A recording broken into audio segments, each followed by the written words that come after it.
நம்முடைய தேவன் அவராக தேடி வருகிறார். அவரா தேடி வராருங்க. நம்முடைய தேவனை போல ஒருவர் எங்குமே பார்க்க முடியாது, எங்குமே பார்க்க முடியாது. நம்மை தேடி வந்த தெய்வம்.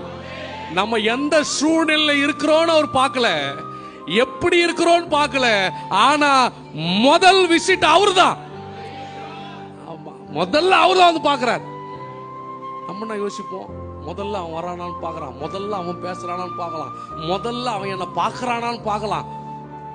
அப்புறமா நான் என்ன பண்றேன், அது பார்க்கறது, பேசுறது, போறது, அதெல்லாம் நான் யோசிக்கிறேன்.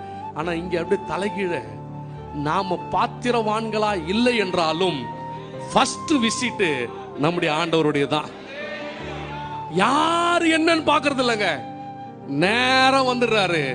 என் பிள்ளை விடுதலை ஆக்கப்பட வேண்டும்.